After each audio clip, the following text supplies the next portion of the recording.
Hey there. Subscribe to my channel. And also press this bell icon. So you never miss any new updates cause. नमस्कार दोस्तों, take info extra में आपका स्वागत है। मैं राकेश कुमार आप लोगों के लिए लाया हूं एक पॉलिटी का नया चैप्टर, और ये पॉलिटी का तीसरा चैप्टर होगा जिसका नाम है संविधान की प्रस्तावना।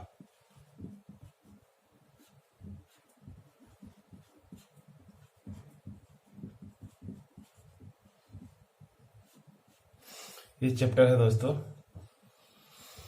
दरअसल इसमें जो हम पढ़ेंगे, हम जितने भी चैप्टर पढ़ रहे हैं, चाहे वो पॉलिटी का हो, चाहे वो हिस्ट्री का हो, और चाहे वो जो भी करंट अफेयर हो, मैथ्स हो, तो हम लोग इम्पोर्टेंट चीज पढ़ते हैं और उससे रिलेटेड जो भी है विस्तार से वो जानने की कोशिश करते हैं। तो दोस्तों, संविधान की प्रस्तावना जो है, यदि मैं ये अभी पढ़ा दूं आपको, तो ये पढ़ाने के बाद आप लुसेंट की ऑब्जेक्टिव, अच्छी बुक है ये, मार्केट में ये अच्छी क्यों है? क्योंकि इसमें पूरा क्वेश्चन बैंक दिया हुआ है, पूरा क्वेश्चन बैंक दिया हुआ है। और क्वेश्चन बैंक में ये दिया हुआ है कि बीपीएससी में या यूपीपीसीएस में या फिर रेलवे में जो क्वेश्चंस आए हुए हैं वो क्वेश्चंस का कलेक्शन वहां पे दिया हुआ है। इसलिए ये बुक इम्पोर्टेंट है। आपको कोई पार्टिकुलर बुक की बात नहीं मैं कर रहा हूँ, मैं ये कह रहा हूँ कि आप कहीं से भी जो प्रीवियस पेपर हैं वो आप सॉल्व करें तो आपके लिए बहुत काम करेगा। तो ये लुसेंट जो ऑब्जेक्टिव बुक है उसमें से प्रीवियस पेपर दिए हुए हैं, क्वेश्चन बैंक दिया हुआ है।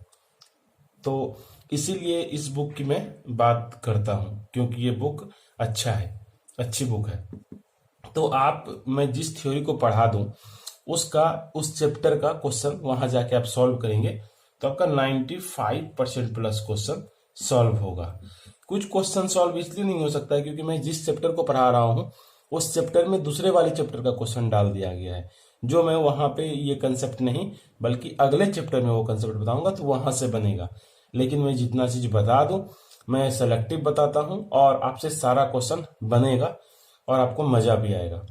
तो दोस्तों, स्टार्ट करते हैं आज का ये चैप्टर, संविधान की प्रस्तावना। ये क्या है चैप्टर?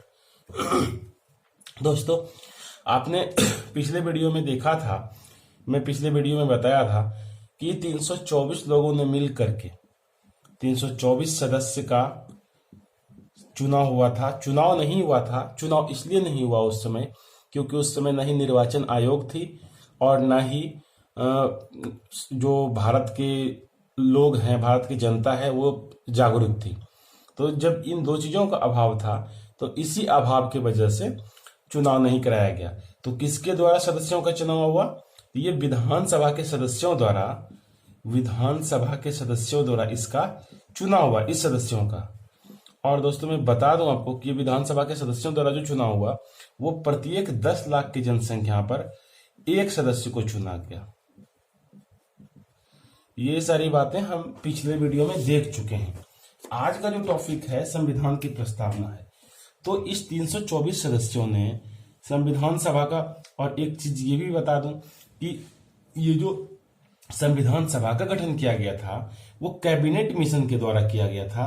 और वो जो कैबिनेट मिशन का गठन हुआ था, कैबिनेट मिशन के तहत संविधान सभा का गठन हुआ।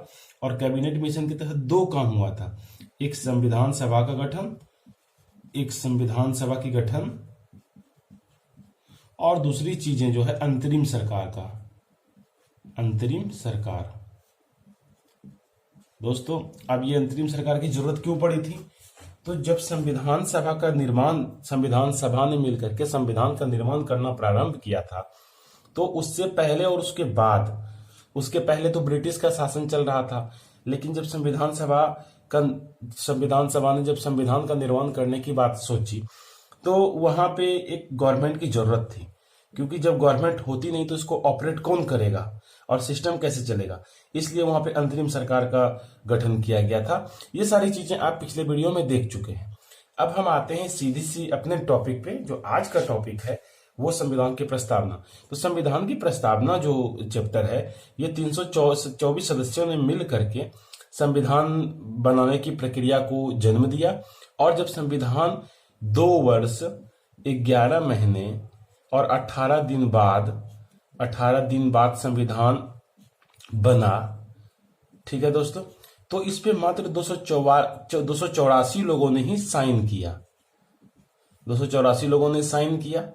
और उसके बाद इसमें जो 284 लोग थे उसमें प्रथम साइन करने वाले थे पंडित जवाहरलाल नेहरू।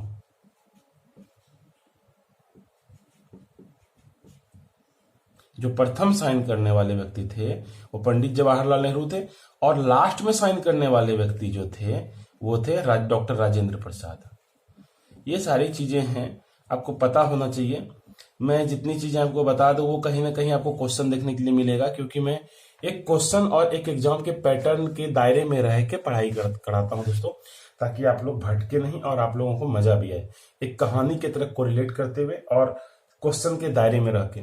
तो इस सिस्टमेटिक तरीके से नोट्स तैयार करने में, अपने आप को कंटेंट तैयार करने में थोड़ा टाइम लगता है, इसलिए वीडियो मेरा 2-3 दिन लेट आता है, लेकिन जो भी आता है दोस्तों आप वो आपके लिए बहुत फायदा करेगा। तो ये 284 सदस्यों ने जो साइन किया, अब संविधान की निर्माण हो चुकी थी इतने लोगों ने साइन करने के बाद। तो संविधान 26 जनवरी 1950 को संविधान लागू कर दिया गया।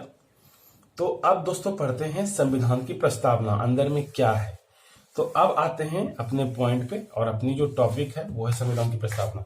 तो संविधान की प्रस्तावना क्या है, तो इसमें सबसे पहले आपको बता दें, जब आप कोई कहानी पढ़ते हैं तो जब कहानी पढ़ते हैं तो कहानी के अंदर में क्या होता है, बहुत सारा पेज रहता है, उसमें बहुत सारा कंटेंट आता है कहानी में।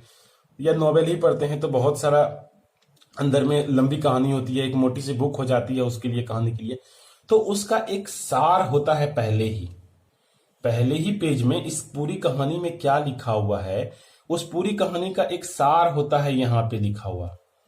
इसी सार को जो है, या प्रारंभिक लेख का जो प्रारंभिक हिस्सा होता है, इसी को प्रस्तावना कहा जाता है। हम मतलब एक नॉर्मल भाषा में समझे कि प्रस्तावना क्या है, प्रस्तावना किसको प्रस्तावना कहते हैं, तो उसको समझने के लिए, भली भांति समझने के लिए हम ये समझते हैं कि जो हम कहानी पढ़ते हैं तो कहानी का पूरा जो सार होता है, ताकि आप इसी को पढ़ ले तो आप इसके अंदर की गहराई को समझ सकते हैं। तो मतलब कि कहानी का जो लेख या कोई कहानी जो होता है उसका जो भाव छिपा होता है, उसका जो एक संक्षिप्त विवरण होता है, उसी को प्रस्तावना कहते हैं दोस्तों।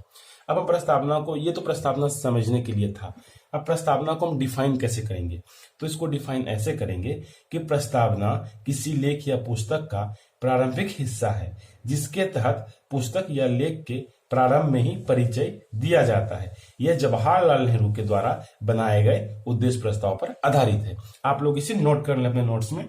कहता है प्रस्तावना जो है किसी पुस्तक या लेख का प्रारंभिक परिचय है जिसके तहत लेख के प्रारंभ में ही परिचय दिया जाता है। यह जवाहरलाल नेहरू के द्वारा बनाए गए उद्देश्य प्रस्ताव पर आधारित है।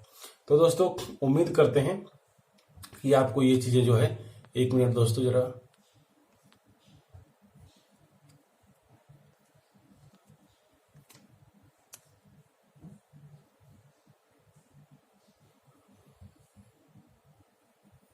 ठीक है दोस्तों, तो ये आपको प्रस्तावना समझ में आ गया। प्रस्तावना डिफिनेशन हुआ ये। अब प्रस्तावना के बारे में इंपॉर्टेंट सब बातें जानते हैं, क्या है प्रस्तावना के बारे में, क्वेश्चंस कैसे आते हैं एग्जाम में, ये जानने की कोशिश करते हैं। कहता है ये जो प्रस्तावना अभी देखा आपने, ये जो अंदर में प्रस्तावना था, हम अब प्रस्तावना की बात करेंगे। ये प्रस्तावना था, इसके अंदर की जो दोस्तों भाषा है, भाषा जो है, ये भाषा लिया गया ऑस्ट्रेलिया के संविधान से। ये भाषा ऑस्ट्रेलिया के संविधान से लिया गया। ये प्रस्तावना है, हम प्रस्तावना की बात कर रहे हैं, संविधान की नहीं।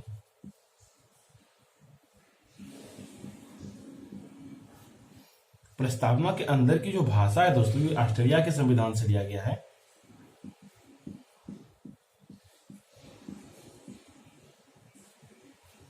और इस पूरा प्रस्तावना जो है, ठीक है दोस्तों, पूरा प्रस्तावना जो है ये लिया गया है अमेरिका के संविधान से।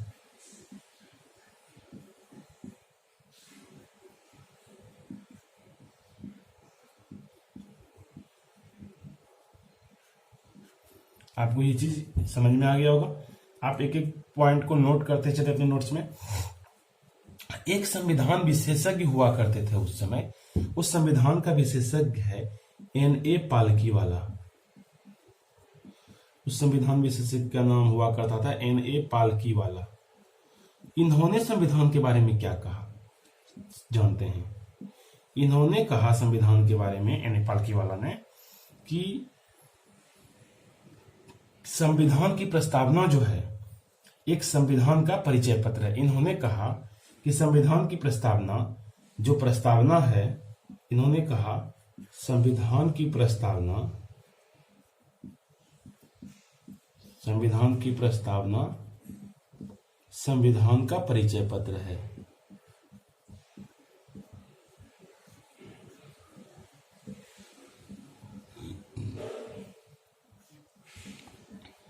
ये N.A. पालकीवाला ने कहा। दोस्तों, आपको N.A. पालकीवाला की स्टेटमेंट पता होनी चाहिए। उसके बाद दूसरा था अल्लादी कृष्णा स्वामी अय्यर। अल्लादी कृष्णा स्वामी अय्यर, ये दोस्तों कौन थे? आपको समझ में तो आ गया होगा, इनका नाम सुन के ही आपके दिमाग में स्ट्राइक किया होगा। ये अल्लादी कृष्णा स्वामी अय्यर कौन है? तो ये जो प्रारूप समिति हुआ करता था, जिसको ड्राफ्टिंग कमेटी या पांडुलेखन समिति या मसौदा समिति भी कहते थे, इस प्रारूप समिति का 3-4 नाम था। कौन सा? एक तो प्रारूप समिति था ही, दूसरा था पांडुलेखन समिति, तीसरा था मसौदा समिति, और चौथा था, बस ये 3 नामें आपको याद रखनी है, पांडुलेखन, ड्राफ्टिंग और मसौदा। तो ये जो है दोस्तों, ये जो प्रारूप समिति था उसमें 7 सदस्य हुआ करते थे। जो 7 सदस्यीय टीम थी उसमें से उसका जो अध्यक्ष हुआ करते थे डॉक्टर भीमराव अंबेडकर। और इसमें जो प्रारूप समिति का जो काम होता था कि जितनी भी कमेटियां थी, सारे कमेटी से जो रूल बन के आते थे उसको ड्राफ्टिंग कमेटी यदि पास कर देते थे तो उसे संविधान सभा को प्रारूप समिति भेज देते थे, और संविधान सभा ने इसे पास कर दिया तो वो एक नियम बन जाता था। तो मेरा कहने का मतलब है कि जो 7 सदस्य हुआ करते थे ड्राफ्टिंग कमेटी के, उस 7 सदस्यों में एक सदस्य अल्लादी कृष्णा स्वामी अय्यर भी हुआ करते थे। तो अल्लादी कृष्णा स्वामी अय्यर ने संविधान की प्रस्तावना के बारे में क्या कहा, तो इनकी बात को जानते हैं। अल्लादी कृष्णा स्वामी अय्यर ने संविधान के बारे में कहा कि संविधान की प्रस्तावना हमारे दीर्घकालीन सपनों का विचार है। इन्होंने कहा दीर्घकालीन सपनों का विचार है।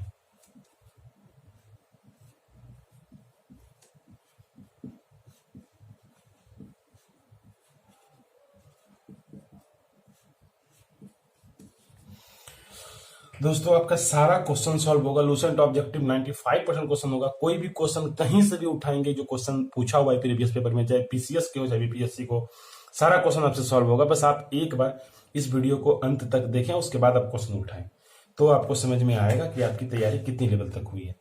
तो दोस्तों, ये तो समझ में आ गया। लेकिन बात आती है इस प्रस्तावना की। दोस्तों, इस प्रस्तावना को संविधान की आत्मा कहा जाता है।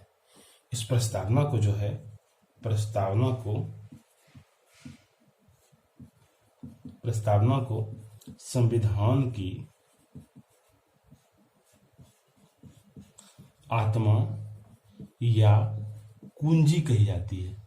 यह पूछा जाता है कि संविधान की आत्मा किसे कहा जाता है?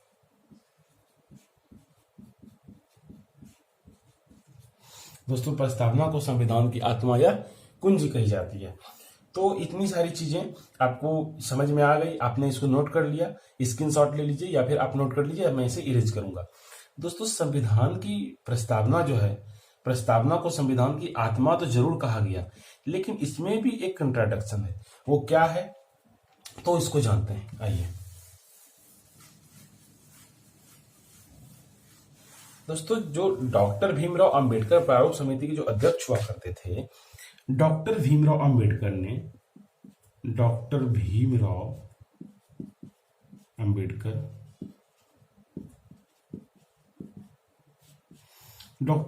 अंबेडकर साहब ने संविधान की प्रस्तावना को आत्मा नहीं कहा। प्रस्तावना को आत्मा नहीं कहा, तो उन्होंने किसको आत्मा कहा? तो अनुच्छेद 35 के तहत, अब ये मौलिक अधिकार पढ़ेंगे तो अच्छे से पढ़ेंगे। अनुच्छेद 35 के तहत एक है संवैधानिक उपचारों का अधिकार। संवैधानिक उपचारों का अधिकार।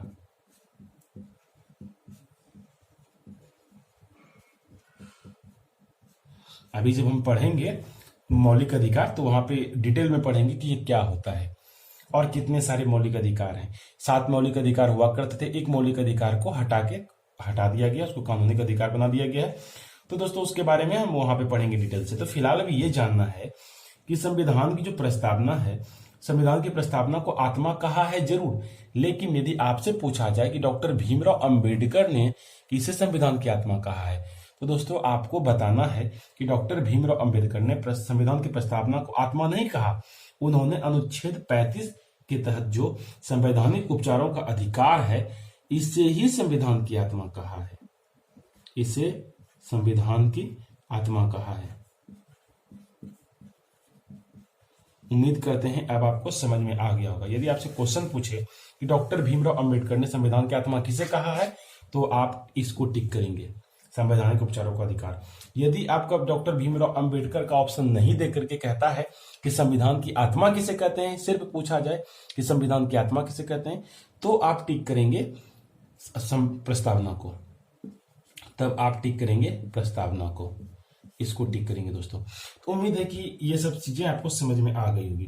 दोस्तों संविधान की जो प्रस्तावना है, प्रस्तावना में लोकतंत्र के आदर्शों को देखा जाता है।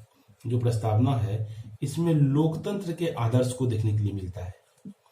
लोकतंत्र के आदर्शों को देखा जाता है। आपसे सीधा क्वेश्चन पूछेगा, प्रीवियस पेपर में पूछा हुआ है कि लोकतंत्र के आदर्शों को किसमें देखा जाता है, संविधान में, प्रस्तावना में, और भी ऑप्शन थे। तो आपको प्रस्तावना टिक किया जाएगा, प्रस्तावना आप टिक करेंगे। लोकतंत्र के आदर्शों को देखा जाता है। ठीक है दोस्तों, अब आती है संविधान की प्रस्तावना के बारे में जो भी इंपॉर्टेंट चीजें होता है जानते हैं। दोस्तों एक फ्रांसीसी क्रांति हुई थी, फ्रांसीसी क्रांति।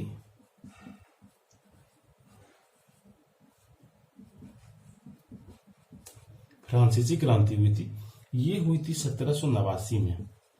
दूसरी हुई थी अमेरिकी क्रांति,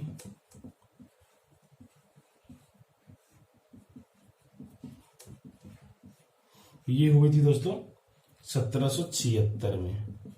और तीसरी हुई थी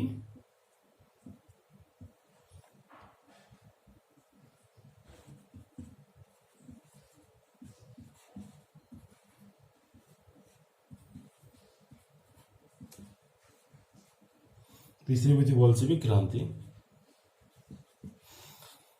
दोस्तों इस तीनों क्रांति का संविधान पर प्रभाव पड़ा था, संविधान की प्रस्तावना पर प्रभाव पड़ा था, इस तीनों क्रांति का।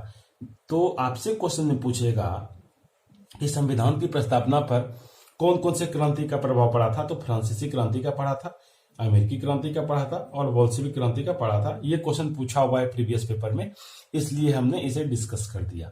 आपको पता होना चाहिए कि फ्रांसीसी क्रांति, अमेरिकी क्रांति और बोल्शेविक क्रांति का जो प्रभाव पड़ा वो प्रस्तावना पर पड़ा था, इन तीनों क्रांति का। तो जो क्वेश्चन एग्जाम में पूछे जाते हैं, जितने भी तरह के क्वेश्चंस आए हैं और आने वाले हैं, हम सारे चीजों पे डिस्कस कर रहे हैं दोस्तों। संविधान की प्रस्तावना को जो है, संविधान की प्रस्तावना के बारे में और जानते हैं, इंपॉर्टेंट सब बात जो एग्जाम में पूछे जाते हैं। क्या पूछे जाते हैं? तो एक सवाल ये उठता है कि जो प्रस्तावना है दोस्तों, जो संविधान की प्रस्तावना है, इस प्रस्तावना में भारत का 2 नाम का जिक्र है। एक तो भारत है और दूसरा इंडिया है। यानी संविधान की प्रस्तावना में भारत का 2 नामों का जिक्र है, एक भारत है और दूसरा इंडिया है। आप इस बात को भी याद रखेंगे। तीसरा कहता है दोस्तों कि भारत के संविधान, जो भारत की संविधान है, भारत का संविधान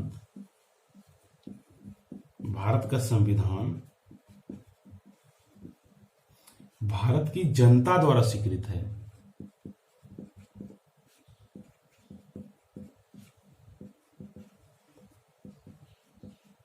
दोस्तों भारत का जो संविधान है वो भारत की जनता द्वारा स्वीकृत है।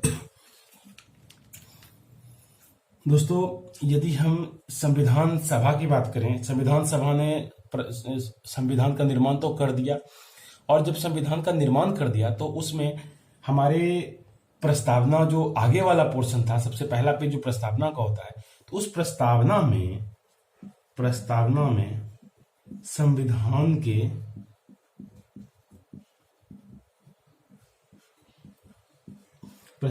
संविधान को लागू होने का जो तिथि होता है,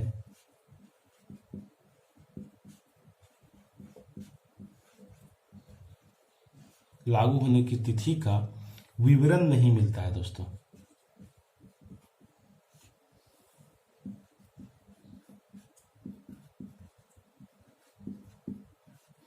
आप एक एक पॉइंट नोट करते चलें, तभी तो आपका लूसेंट का या कोई भी क्वेश्चन बैंक का सारा क्वेश्चन बनेगा, क्योंकि ये जितनी चीजें आप यहाँ पे देख रहे हैं वही क्वेश्चन आपको रहेगा।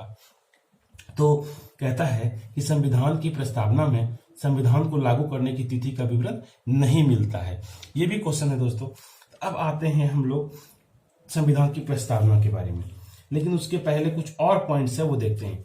दोस्तों, संविधान सभा की जो बैठक हुई थी, संविधान सभा की जो बैठक हुई थी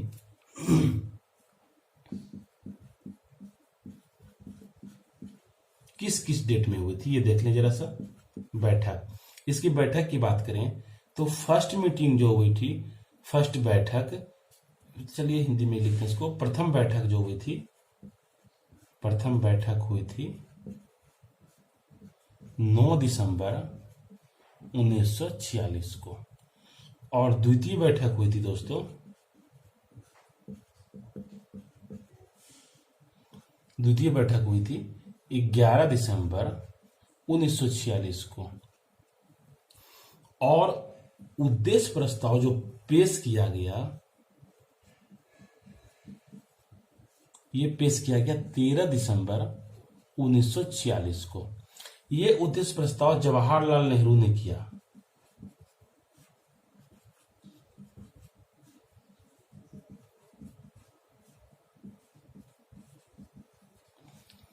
ठीक है दोस्तों, और आगे चलकर ये उद्देश्य प्रस्ताव जो है जवाहरलाल नेहरू ने 13 दिसंबर 1946 को पेश किया, और जवाहरलाल नेहरू के द्वारा पेश किए गए उद्देश्य प्रस्ताव को आगे चलकर 2 जनवरी 1947 को पारित किया गया। ठीक है दोस्तों, ये डाटा भी इंपॉर्टेंट है, आपको ये सारी चीजें याद होनी चाहिए। ये जो उद्देश्य प्रस्ताव है, यही उद्देश्य प्रस्ताव आगे चलकर प्रस्तावना का रूप बना,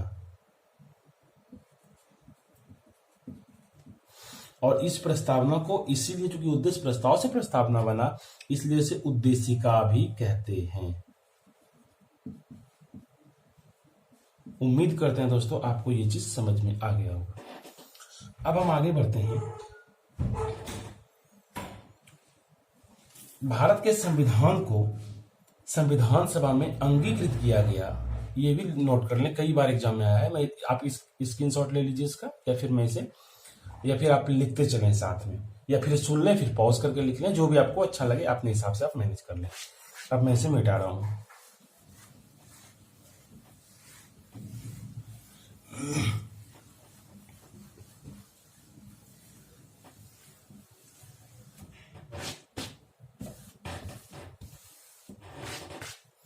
दोस्तों, यदि संविधान की बात करें हम, तो संविधान को संविधान सभा ने अंगीकृत किया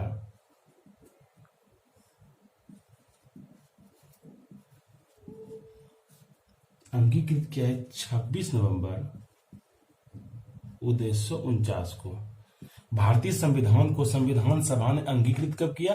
तो 1949 को। यह क्वेश्चन कई बार आया है कि भारतीय संविधान को संविधान सभा ने अंगीकृत कब किया? तो 26 नवंबर 1949 को अंगीकृत किया। इसी दिन भारतीय संविधान को पूर्ण रूप से तैयार कर दिया गया था दोस्तों।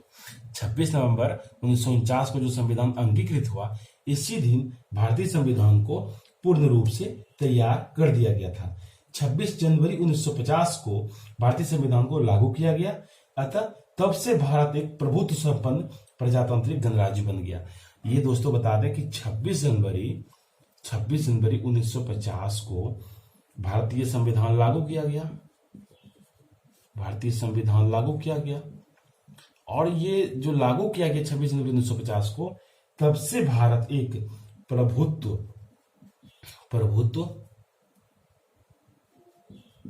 संपन्न गणराज्य बना।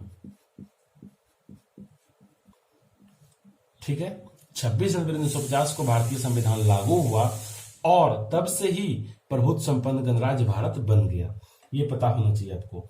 भारत की प्रस्तावना में जो शब्द दिया गया है दोस्तों, हम भारत के लोग, भारत को, तो उसी क्रम में आता है सर्वसत्ताधारी, समाजवादी। जो आपको यूज किया गया है शब्द, वो है सर्वसत्ताधारी, सर्वसत्ताधारी,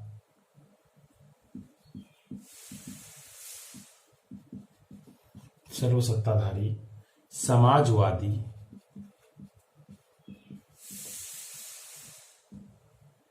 धर्मनिरपेक्ष,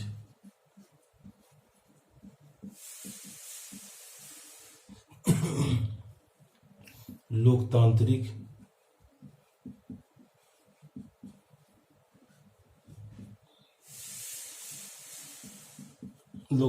गणराज्य। तो दोस्तों इतनी सारी ये क्रम है संविधान की प्रस्तावना के अंदर में। अभी हम प्रस्तावना के अंदर में देखेंगे और सारा का मीनिंग जानेंगे कि सर्वसत्ताधारी क्या होता है, समाजवादी क्या है, धर्मनिरपेक्ष क्या है। इसके बारे में हम डिटेल से, अब सवाल उठता है, इसके बारे में जानने का वक्त आ गया है।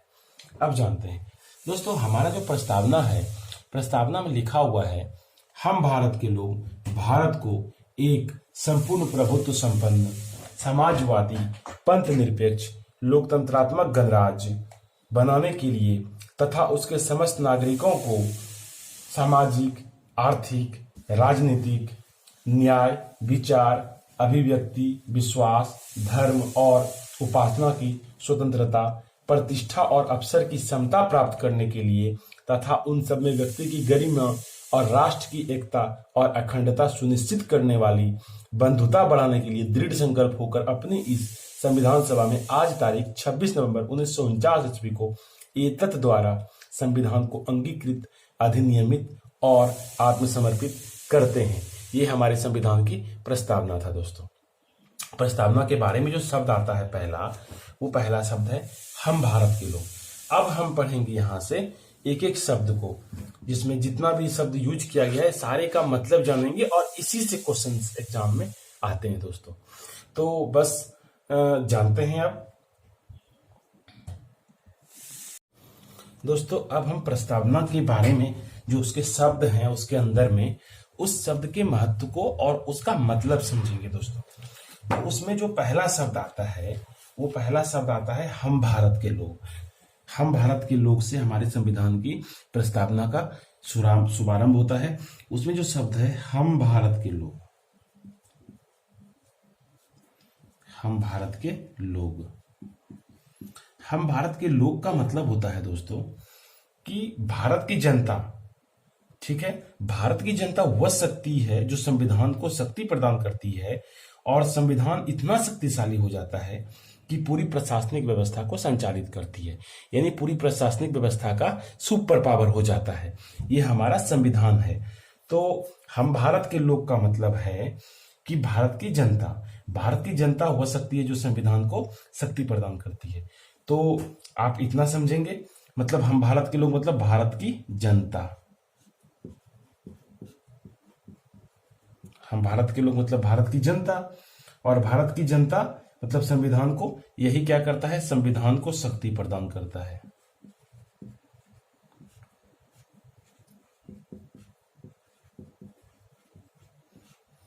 हम भारत के लोग का मतलब होता है भारत की जनता, और भारत की जनता जो है संविधान को शक्ति प्रदान करता है, और संविधान इतना शक्तिशाली हो जाता है कि पूरी प्रशासनिक व्यवस्था को संचालित करता है। तो इसका मतलब यहीं से है दोस्तों। अब आते हैं अगला शब्द जो है, कहता है संपूर्ण प्रभुत्व संपन्न।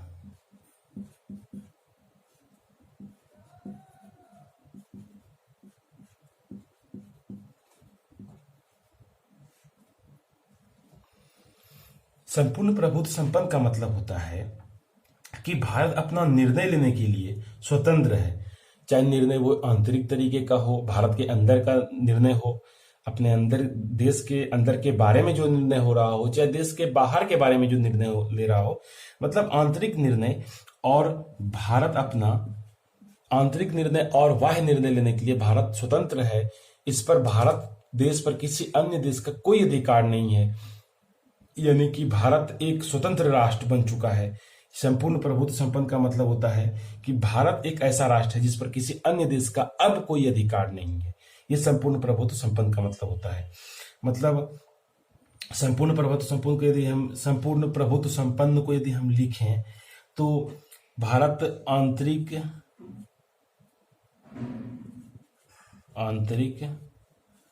या बाह्य निर्णय लेने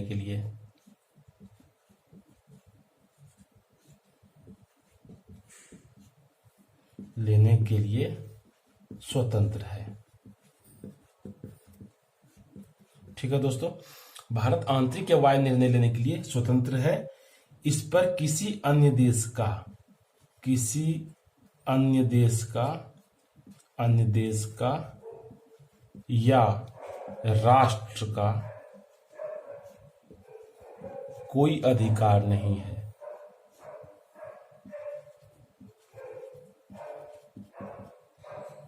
कोई अधिकार नहीं है।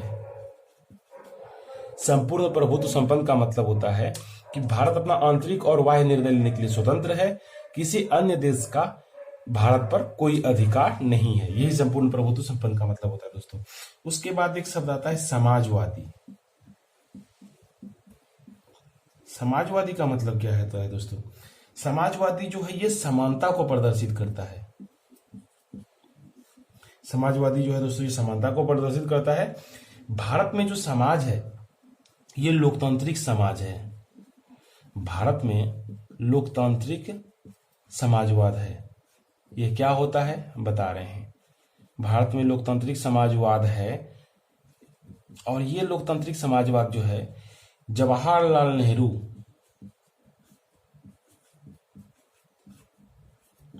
नेहरू और गांधी जी के विचारों से प्रेरित है। ठीक है दोस्तों, जो लोकतांत्रिक समाज है ये जवाहरलाल नेहरू और गांधी जी के विचारों से प्रेरित है। आप ये लोकतांत्रिक समाज क्या होता है दोस्तों? लोकतांत्रिक समाज का मतलब होता है, हम इसके जानने से पहले एक छोटा सा पॉइंट जानते हैं, छोटी सी चीज जानते हैं दोस्तों। जब भारत हमारा आजाद हुआ था 1947 में, तो उस समय भारत में दो चीजें थी, एक तो गरीबी था और दूसरी बेरोजगारी। एक तो गरीबी था, दूसरी बेरोजगारी थी। तो वो गरीबी और बेरोजगारी के वजह से जो सरकार थे, भारतीय सरकार थे, उन्होंने सोचा कि किस तरीके की अर्थव्यवस्था को देश में लागू करो। तो वहां पे दो तरह का अर्थव्यवस्था चल रहा था, एक अमेरिका का और दूसरा रूस का। अमेरिका में था पूंजीवादी अर्थव्यवस्था। अमेरिका में पूंजीवादी अर्थव्यवस्था था, मतलब जिसको प्राइवेटाइजेशन कहते हैं। ठीक है, प्राइवेट सेक्टर था वहां पे। और दूसरा था समाजवादी। रूस में जो था समाजवादी अर्थव्यवस्था था। तो पूरा विश्व में जो देश थे वो सारे देश इसी दोनों की अर्थव्यवस्था को कॉपी कर रहे थे। कोई अमेरिका को फॉलो कर रहा था पूंजीवादी अर्थव्यवस्था के द्वारा, और कोई जो है रूस को फॉलो कर रहा था समाजवादी अर्थव्यवस्था के माध्यम से। यानी समाजवादी अर्थव्यवस्था का मतलब होता है गवर्नमेंट सेक्टर। तो भारत में इतनी गरीबी और बेरोजगारी थी, तो उन्होंने सोचा यदि हमारी कोई भी कदम यदि गलत होती है तो पूरे देश के लिए एक नुकसानदायक होगा। इसलिए उन्होंने ये बीच वाला रास्ता निकाला। बीच वाला रास्ता निकाला मतलब कुछ सेक्टर को गवर्नमेंट के अधीन कर दिया और कुछ सेक्टर को प्राइवेट के अधीन कर दिया, और उसका नाम पड़ा मिश्रित अर्थव्यवस्था। ये भी क्वेश्चन पूछा है एग्जाम में कि देश में कैसी अर्थव्यवस्था है, तो मिश्रित अर्थव्यवस्था है। भारत ने मिश्रित अर्थव्यवस्था नाम दिया।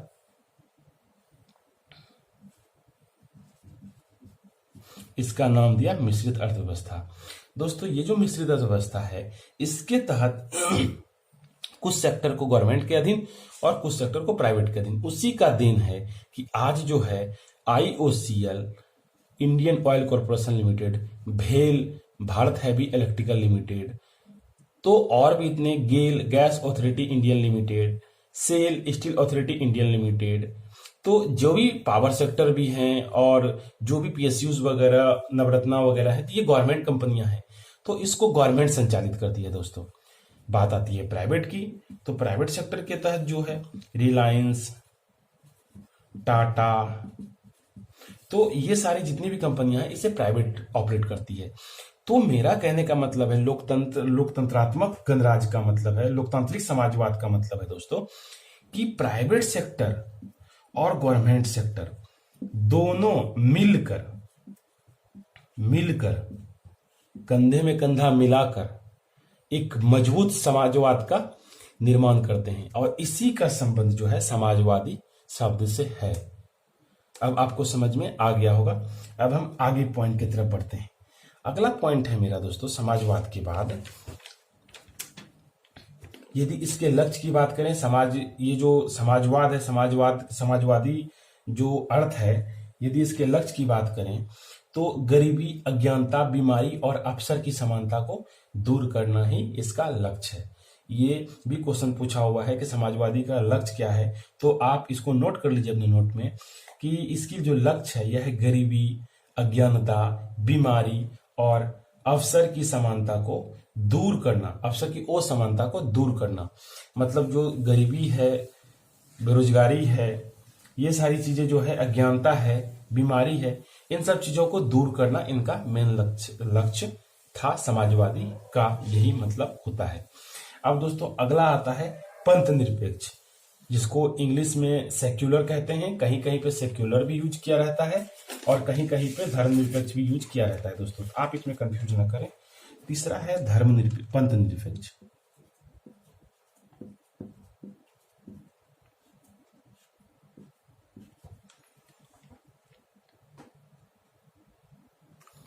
दोस्तों पंथ निरपेक्ष का मतलब होता है कि राज्य स्तर पर कोई धर्म नहीं होगा। हमारे देश में, भारत में हम देखते हैं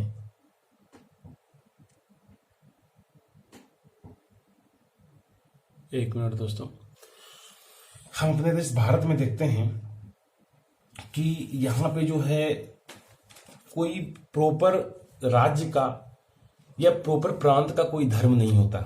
धर्मनिरपेक्ष में पंथ निरपेक्ष को धर्मनिरपेक्ष भी कहते हैं दोस्तों, कहीं कहीं पे धर्मनिरपेक्ष भी आपको देखने के लिए मिलेगा। तो पंथ निरपेक्ष का मतलब क्या होता है? तो पंथ निरपेक्ष का मतलब होता है कि राज्य स्तर पर कोई धर्म नहीं।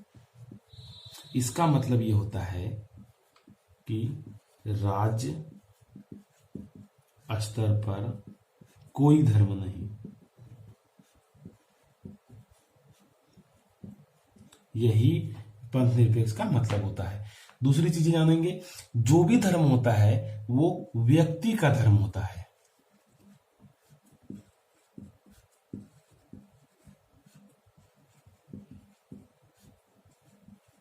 राज्य स्तर पर कोई धर्म नहीं होता दोस्तों, जो भी धर्म होता है व्यक्ति का धर्म होता है। पहली चीज, ये इंपॉर्टेंट चीजें हैं, यही एग्जाम में आता है। यानी इसमें किसी निश्चित धर्म को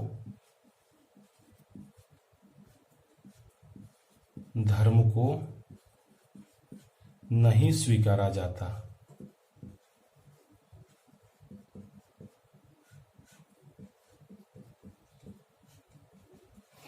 किसी निश्चित धर्म को,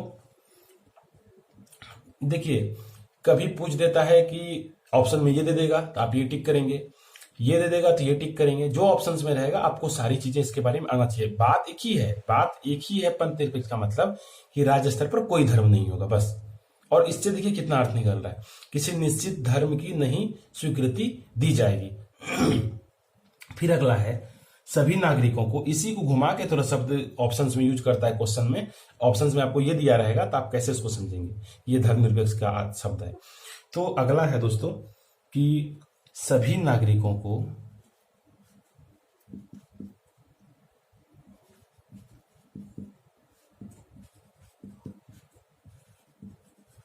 धर्म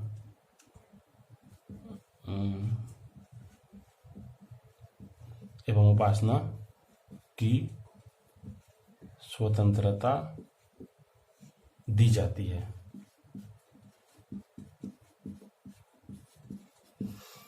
यदि पंथनिरपेक्ष पूछ देगा और ऑप्शन दे देगा तो एक ऑप्शन यदि ये रहा तो आप टिक करेंगे उसको, ये ऑप्शन रहा तो भी टिक करेंगे आपको, टिक करेंगे आप उसको, ये ऑप्शन रहेगा तो भी टिक करेंगे आप, और ये ऑप्शन रहेगा तो भी टिक करेंगे। तो मतलब जितनी पॉसिबिलिटी होती है धर्मनिरपेक्ष का, वो सारी पॉसिबिलिटी को हमने लिखा दिया, इससे बाहर क्वेश्चन में यूज नहीं किया जाता है। कहता है पंथ निरपेक्ष क्या है, तो राज्य स्तर पर इसका कोई धर्म नहीं होता, इसमें जो भी धर्म होता है व्यक्ति का धर्म होता है, और निश्चित धर्म को इसमें स्वीकृति नहीं मिलती कि हिंदू है तो उसको स्वीकृति मिला, मुस्लिम है तो स्वीकृति नहीं मिला, ऐसा नहीं होता है। भारत एक धर्मनिरपेक्ष राष्ट्र है, और धर्मनिरपेक्ष का या पंथ निरपेक्ष का मतलब होता है कि यहाँ पर सारे धर्म के लोग एक डोर में बंध के रहते हैं और एक मजबूत राष्ट्र का निर्माण करते हैं। तो जो भी धर्म होता है नागरिकों का होता है, और सभी नागरिकों को धर्म पूजा पाठ करने के लिए स्वतंत्रता दी जाती है, ये पंथ निरपेक्ष का मतलब होता है। अब अगला आता है दोस्तों लोकतंत्रात्मक। लोकतंत्रात्मक मतलब क्या होता है, तो अगला शब्द है लोकतंत्रात्मक।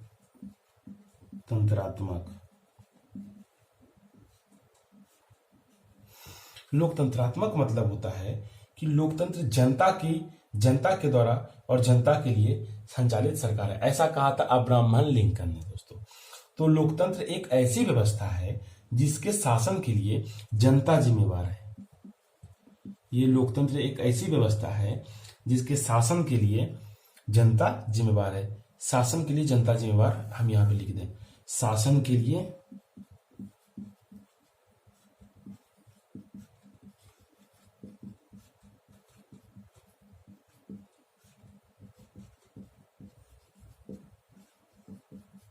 कैसे जनता जिम्मेवार है दोस्तों, तो जो भी चुनाव होता है राज्य स्तर पर हो, सेंट्रल स्तर पर हो, या आपके पंचायत लेवल पर हो, उस चुनाव में जो आपके प्रतिनिधि होते हैं उसको आप वोट देकर चुनते हैं, तो पावर तो आपकी हो गई। इसलिए कहता है शासन के लिए जनता जिम्मेवार है। आपको ये समझ में आ गया होगा। अब अगला शब्द आता है गणराज्य या गणतंत्र। गणराज्य या गणतंत्र दोस्तों, इससे जो क्वेश्चन बनता है, पहले जानते हैं गणराज्य या गणतंत्र है क्या, क्यों इस शब्द को यूज किया गया है। तो एक ऐसी व्यवस्था जिसका संवैधानिक प्रमुख जो है, जो शासन व्यवस्था है, एक ऐसी शासन व्यवस्था जिसके संवैधानिक प्रमुख जनता द्वारा चुना जाता हो। संवैधानिक प्रमुख जो है, संवैधानिक प्रमुख एक ऐसी शासन व्यवस्था जिसका संवैधानिक प्रमुख जो है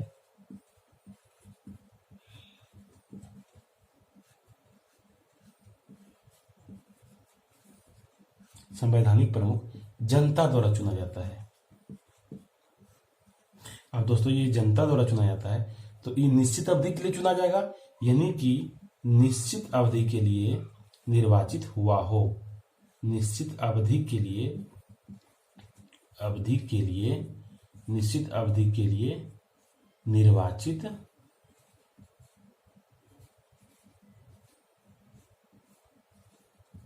होता है।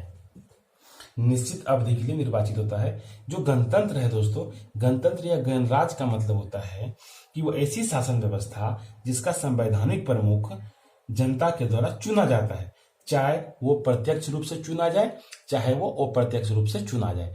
अब संवैधानिक प्रमुख का क्या मतलब हुआ दोस्तों? संवैधानिक प्रमुख का मतलब होता है जैसे प्रधानमंत्री, आपका राष्ट्रपति, मुख्यमंत्री, जितने भी होते हैं वो संवैधानिक प्रमुख हैं। और इसका चुनाव जो है, संवैधानिक प्रमुख का चुनाव जो है वो जनता द्वारा या जनता द्वारा ही इसका चुनाव होता है। गणतंत्र या गणराज्य, मैं पहले से लिख लूं। उसके बारे में जो पॉइंट आपको याद रखने वाले पॉइंट हैं तो उसको याद रखना है। संवैधानिक प्रमुख का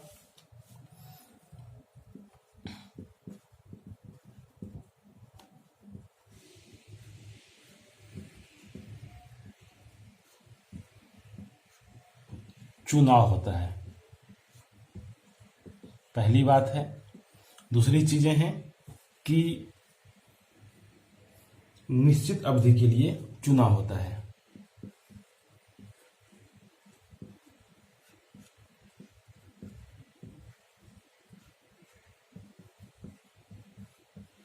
निश्चित अवधि के लिए चुनाव होता है।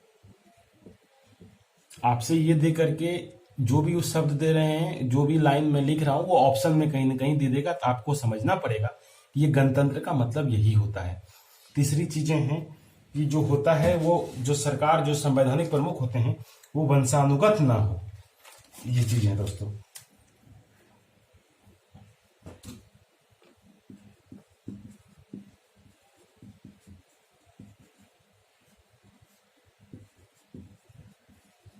संवैधानिक प्रमुख का चुनाव होता है, निर्वाचित होता है, न कि वंशानुगत होता है।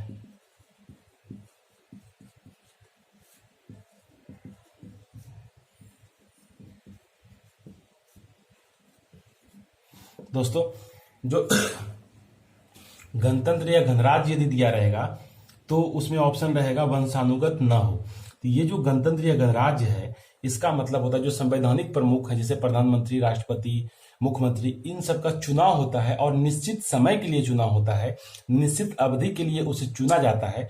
और वो जो होता है वंशानुगत नहीं होता, उसे चुनकर के बनाया जाता है, मतलब जनता उसको चुनता है।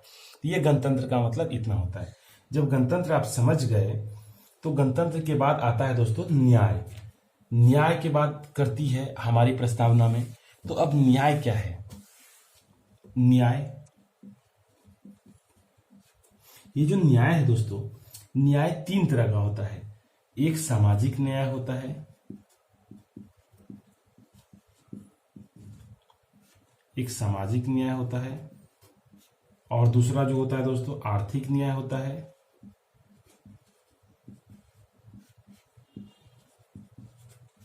और तीसरा जो है राजनीतिक न्याय होता है।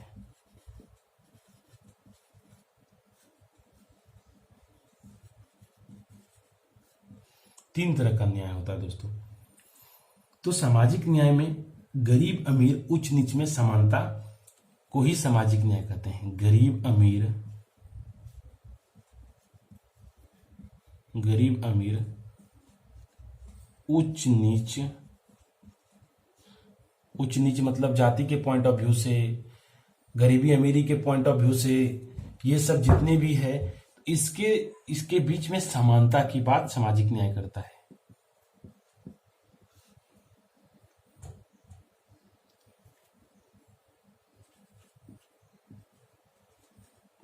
ये है हमारा सामाजिक न्याय का मतलब। आर्थिक न्याय का मतलब क्या होता है दोस्तों? आर्थिक न्याय का मतलब होता है, इसका मतलब होता है आर्थिक तौर पर विषमता को समाप्त करना। आर्थिक तौर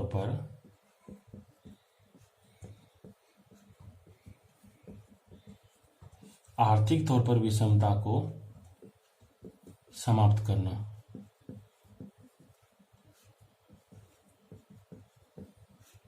और तीसरी है राजनीतिक न्याय।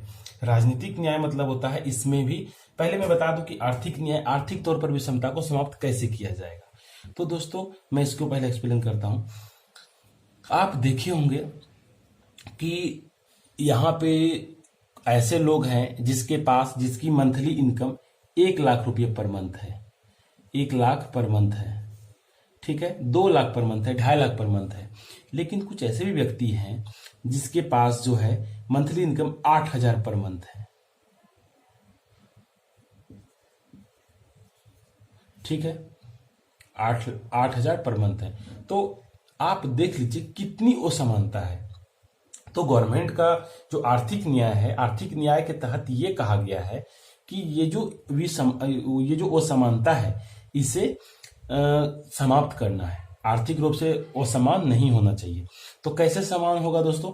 तो इसके लिए सरकार योजना बनाएगी, प्लान करेगी, ताकि वो आर्थिक रूप से असमानता को समाप्त करे। जैसे ये जो इतना कमाता है, तो इसी के लिए, इन लोगों के लिए रूल दिया गया कि जो 5 लाख से या 5 लाख से कम जो कमाता है पर ईयर, उस पर गवर्नमेंट कोई टैक्स नहीं लेता, कोई टैक्स नहीं लेता है। लेकिन इन लोगों के लिए, जो लोग 5 लाख से ज्यादा कमाता है, उन लोगों के लिए 10% टैक्स का स्लैब है। उससे ज्यादा कमाता है, क्राइटेरिया दिया हुआ है, 20% टैक्स का है। उसके बाद 30% टैक्स का है। और फिर गवर्नमेंट उसी पैसे से, या गवर्नमेंट के पास जो फंडिंग आती है, तो गवर्नमेंट गरीबों के लिए भी योजना लाती है। मतलब कहने का मतलब है कि गवर्नमेंट का उद्देश्य ये है कि जो आर्थिक न्याय है वो आर्थिक तौर से मिले। मतलब जो भारत के लोग हैं, यहाँ की जो जनता है, कोई जनता बहुत पैसा वाला और कोई जनता बहुत गरीब ना रहे, भारत के सभी जनता खुशहाल रहे, आर्थिक रूप से उसे विषमता को समाप्त करना ही आर्थिक न्याय का मेन उद्देश्य है। और इसी के तहत जो है ये प्रावधान किया गया है। ठीक है दोस्तों, अब समझते हैं कि आर्थिक न्याय आप लोगों को समझ में आ गया होगा। अब बात आती है सामाजिक न्याय की। तो सामाजिक न्याय क्या है, राजनीतिक न्याय क्या है।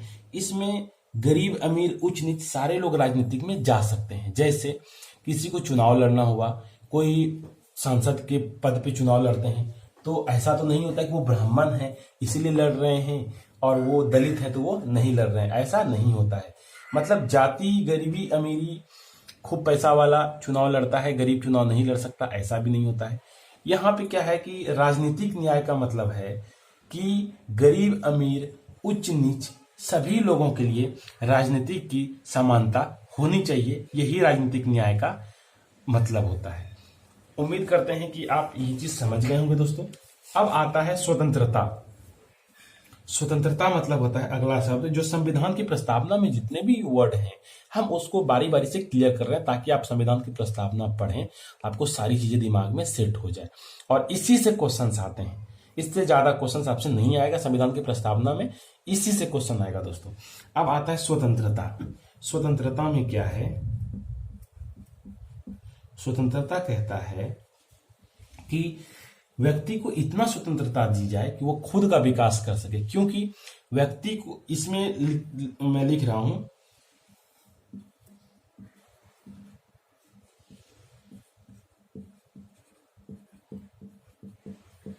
ये जो स्वतंत्रता है दोस्तों, इसमें व्यक्ति को स्वतंत्रता दी जाती है। व्यक्ति को इतना स्वतंत्रता दी जाती है ताकि व्यक्ति खुद का विकास करे, और व्यक्ति यदि खुद का विकास करेगा तो वो देश का विकास होगा। तो स्वतंत्रता का मतलब यहीं से है। उसके बाद आता है समता या समानता।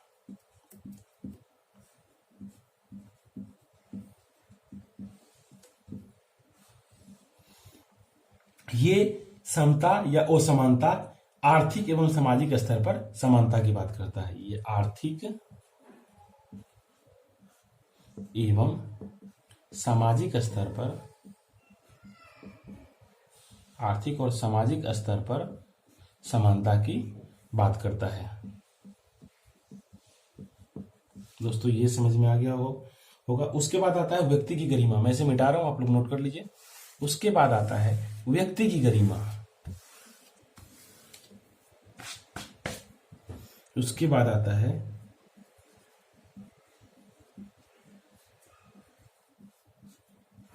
व्यक्ति की गरिमा। दोस्तों व्यक्ति की गरिमा में क्या होता है कि इसके तहत जो है व्यक्तित्व का जो गरिमा होता है, व्यक्ति का जो गरिमा होता है वो बनाए रखे। कहने का मतलब होता है कि भारतीय व्यक्ति को गरिमापूर्ण जिंदगी जीने का पूर्ण अधिकार है। मतलब कि कोई पुलिस आता है और आपको जबरदस्ती एक चाटा, एक थप्पड़ लगा के चला जाता है, ऐसा नहीं होता है। उसके पीछे कुछ न कुछ कारण होता है। और यदि कोई प्रशासन आपके साथ, या कोई लोग ही जो आपके आस पड़ोस रहते हैं, यदि कोई ऐसा करता है, आपके आत्मसम्मान को ठेस पहुंचाता है, तो आप उसे अपने कानून के तहत, जो संविधान में जो प्रावधान है उसके तहत आप उस पर कंप्लेन कर सकते हैं। ये नहीं कहने का मतलब है कि व्यक्ति को गरिमापूर्ण जिंदगी जीने का संपूर्ण अधिकार है, उससे ये अधिकार कोई छीन नहीं सकता। व्यक्ति की गरिमा का संबंध यहीं से है। उसके बाद आता है राष्ट्र की एकता और अखंडता। अगला शब्द आता है दोस्तों राष्ट्र की एकता और अखंडता। राष्ट्र की एकता और अखंडता।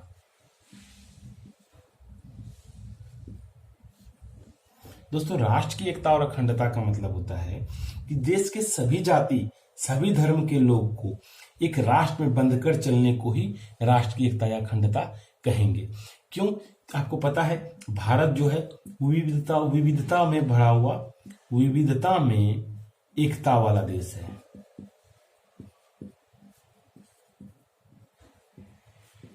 ठीक है। भारत जो है विविधता में एकता वाला देश है। कैसे विविधता में एकता वाला देश है? क्योंकि यहाँ पे सभी जाति के लोग, सभी धर्म के लोग, सिख, ईसाई, हिंदू, मुस्लिम, गरीब, अमीर, उच्च नीच जितने भी हैं, सभी तरह के लोग एक राष्ट्र में बंधकर रहते हैं और एक अच्छे राष्ट्र का निर्माण करते हैं। यही राष्ट्र की एकता और अखंडता का संबंध है। ये सारे लोग एकता के रूप में रहते हैं और अखंडित रहते हैं। ये राष्ट्र की एकता और अखंडता का मतलब होता है। और हमारे प्रस्तावना में इसी का जिक्र किया गया है और ऐसी ही एक राष्ट्र का कल्पना संविधान के प्रस्तावना में किया गया है, इसीलिए इसके बारे में यहाँ पे लिखा गया है। दोस्तों अब आता है राष्ट्र की एकता और अखंडता। जब आपने कंप्लीट कर लिया, अब आता है अगला एक सवाल उठता है मेरे मन में। मैं सोच रहा था पहले इसको मैं कंप्लीट कर दूं, फिर मैं इसका एक जो क्वेश्चन मेरे मन में उठ रहा है उसका जवाब दूं। तो प्रश्न ये उठ रहा है दोस्तों, क्या प्रस्तावना संविधान का अंग है या नहीं?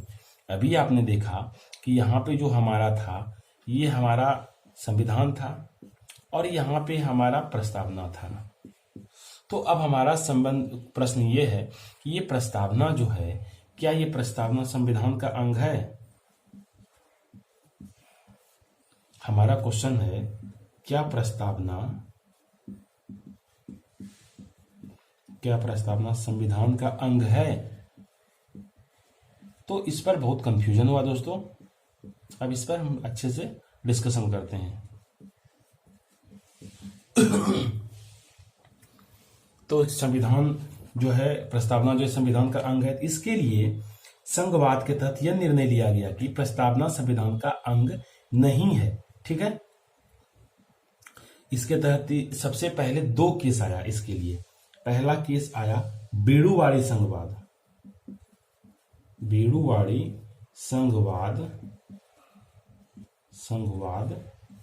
1960। इसके तहत कहा गया कि जो है प्रस्तावना संविधान का अंग नहीं है।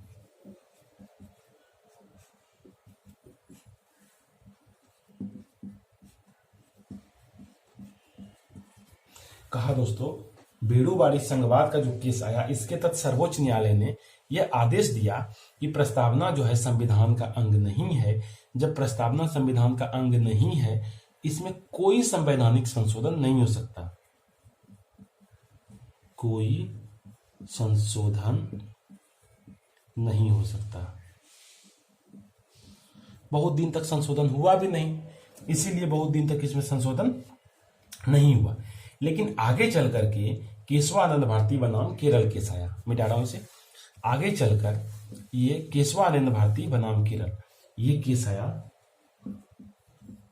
केशवानंद भारती बनाम केरल, ये केस आया 1973 में। केशवानंद भारती बनाम केरल केस जो आया, इन्होंने कहा ये प्रस्तावना संविधान का अंग है। इन्होंने क्या कहा? सर्वोच्च न्यायालय ने इस केस के तहत कहा प्रस्तावना जो है वो संविधान का अंग है।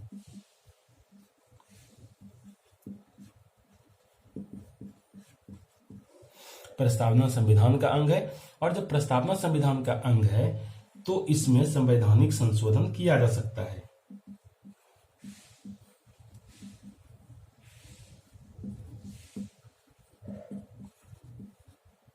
संवैधानिक संशोधन किया जा सकता है। तो दोस्तों, इस केशवानंद भारती बनाम केरल राज्य जो केस जो आया, केशवानंद भारती बनाम केरल वाद का जो केस आया 1973 में, इन्होंने इस केस के माध्यम से सर्वोच्च न्यायालय ने यह निर्णय दे दिया कि प्रस्तावना जो है संविधान का अंग है, और जब प्रस्तावना संविधान का अंग है तो इसका संशोधन किया जा सकता है। लेकिन याद रहे, इसके मूल ढांचे में, जो मूल ढांचा है, जो हम भारत के लोग, भारत को जो यह मूल ढांचा, इसमें कोई संशोधन नहीं हो सकता। इसके मूल ढांचे में, इन्होंने कहा इसके मूल ढांचे में कोई संशोधन नहीं होगा।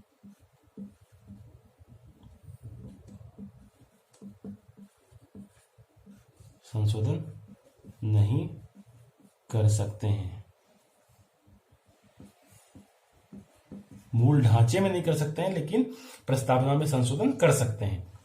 मतलब जो है उसको हम तोड़ फोड़ नहीं सकते हैं, जो शब्द लिखा हुआ है उसको हटा नहीं सकते हैं, हम कुछ एक्स्ट्रा जोड़ सकते हैं। ऐसा केशवानंद भारती बनाम केरल 1973 का जो केस आया था उसके तहत सर्वोच्च न्यायालय ने ऐसा निर्णय दिया। यही निर्णय की वजह से आगे चलकर 1976 में 42वां संविधान संशोधन हुआ। 42वां संविधान संशोधन हुआ और इस संविधान संशोधन के तहत 3 नए शब्द को प्रस्तावना के अंदर लाया गया। ये 3 नया शब्द है समाजवाद, धर्मनिरपेक्ष जिसको पंथ निरपेक्ष कहते हैं, सेक्युलर पंथ निरपेक्ष, और तीसरी है अखंडता। आपसे इतना बार क्वेश्चन पूछा है कि किस संविधान संशोधन के तहत 3 शब्द को जोड़ा गया 42वां, कब जोड़ा गया 1976 में, कौन से 2 शब्द जोड़ा गया है, 2 ये ऑप्शन दे देगा, या 3 शब्द जोड़ा है तो ये ऑप्शन दे देगा। तो दोस्तों ये इंपॉर्टेंट पॉइंट बनता है, ये VVI है। हालांकि जितने भी पॉइंट मैं बताया हूं सब तो क्वेश्चन पूछा हुआ ही है कहीं ना कहीं, आपको पूरी समरी बना लेनी चाहिए। हमारे जो पढ़ाया हुआ है उसकी पूरी समरी बनाइए और आप क्वेश्चन को लूसेंट ऑब्जेक्टिव की या कोई क्वेश्चन बैंक हो तो उसकी क्वेश्चन को सॉल्व करिए, आपके सारे के सारे क्वेश्चन सॉल्व होंगे दोस्तों। और यदि कुछ क्वेश्चन रहता है तो आप हमें हमारे फेसबुक पर टेक इन्फो एक्स्ट्रा के नाम से हमारे फेसबुक पे जाएंगे, आप फेसबुक है और फेसबुक पे टेक इन्फो एक्स्ट्रा के नाम से सर्च करेंगे। जब यहां पे आप सर्च करेंगे, मैं इसे मिटा रहा हूं,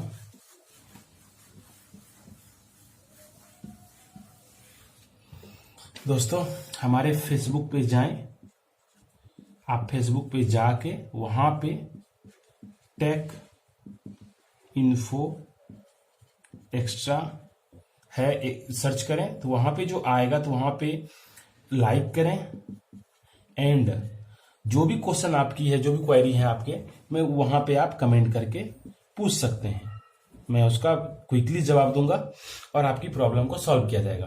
तो दोस्तों ये था आज का संविधान की प्रस्तावना। हम अगले दिन संविधान की विशेषता एक नया चैप्टर लेके आएंगे, उसमें बहुत मजा आने वाला है।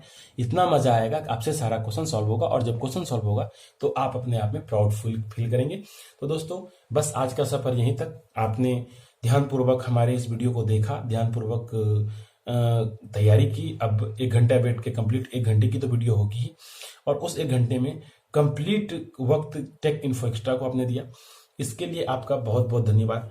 हम फिर लाते हैं एक नया वीडियो, तब तक के लिए आप लोग खुश बने रहिए। धन्यवाद।